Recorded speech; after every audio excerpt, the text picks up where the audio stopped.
সংযুক্ত আরব আমিরাত বা দুবাইয়ের বর্তমান শ্রম আইন এবং 2026 সালের সর্বশেষ আপডেট অনুযায়ী লেবার ভিসা বা ওয়ার্ক পারমিট ট্রান্সফারের প্রক্রিয়াটি আগের চেয়ে অনেক বেশি সহজ ও ডিজিটাল করা হয়েছে। নিচে দুবাই লেবার ভিসা ট্রান্সফার সংক্রান্ত গুরুত্বপূর্ণ তথ্যগুলো দেওয়া হলো। ভিসা ট্রান্সফারের সাধারণ নিয়ম। বর্তমানে এক কোম্পানি থেকে অন্য কোম্পানিতে ভিসা ট্রান্সফার করা সম্ভব, তবে এর জন্য কিছু শর্ত পালন করতে হয়। কোম্পানির অনুমতি, বর্তমান নিয়োগকর্তা বা স্পন্সরের কাছ থেকে অনাপত্তি বা ক্লিয়ারেন্স এনওসি নেওয়া প্রয়োজন। তবে নির্দিষ্ট সময়, সাধারণত 1-2 বছর কাজ করার পর চুক্তি শেষ হলে অনেক ক্ষেত্রে এটি সহজ হয়। নতুন কাজের অফার। নতুন কোম্পানিতে অবশ্যই একটি বৈধ জবে অফার লেটার থাকতে হবে।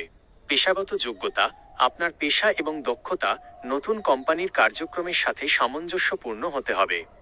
2026 সালের বিশেষ আপডেট। ই সার্ভিস ও দ্রুত প্রসেসিং।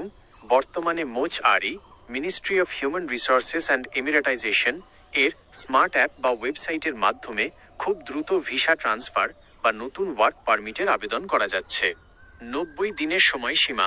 কোনো কারণে আগের ভিসা বাতিল, ক্যান্সেল হলে নতুন ভিসায় ট্রান্সফার হওয়ার জন্য এখন 90 দিন পর্যন্ত সময় পাওয়া যাচ্ছে। এর মধ্যে নতুন স্পন্সর খুঁজে আবেদন করতে হয়। ফাইন বা জরিমানা। 1 এপ্রিল 2026 থেকে ওভারস্টে বা ভিসা সংক্রান্ত জরিমানার ক্ষেত্রে কড়াকড়ি আরোপ করা হয়েছে। তাই ভিসা বাতিল হওয়ার পর নির্দিষ্ট সময়ের মধ্যেই ট্রান্সফার প্রক্রিয়া সম্পন্ন করা জরুরি। Police verification.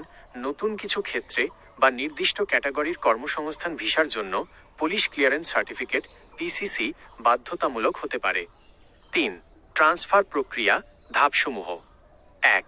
নতুন কোম্পানির সাথে চুক্তিবদ্ধ হওয়া এবং তাদের কাছ থেকে অফার লেটার গ্রহণ। 2. নতুন কোম্পানি মোচআরিতে আপনার জন্য নতুন ওয়ার্ক পারমিটের আবেদন করবে। 3. আগের কোম্পানি থেকে বর্তমান ভিসা বাতিল, ক্যান্সেলেশন করা। 4.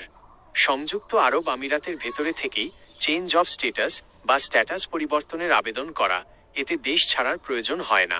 5. মেডিকেল টেস্ট এবং নতুন এমিরেটস আইডি এর জন্য বায়োমেট্রিক সম্পন্ন করা। সতর্কবার্তা। দুবাইয়ে ভিজিট ভিসায় গিয়ে কাজ করা বা অবৈধভাবে অবস্থান করা এখন কঠোর শাস্তিযোগ্য অপরাধ। আপনি যদি লেবার ভিসা ট্রান্সফার করতে চান, তবে অবশ্যই একজন অভিজ্ঞ পিআরও বা সংশ্লিষ্ট দপ্তরের সাথে পরামর্শ করে আইনি পথে অগ্রসর হন। বর্তমানে কোনো দালালের মাধ্যমে সরাসরি ফ্রি ভিসা বা এ জাতীয় প্রলোভনে পা না দিয়ে অফিসিয়াল চ্যানেলে তথ্য যাচাই করা আপনার জন্য নিরাপদ হবে।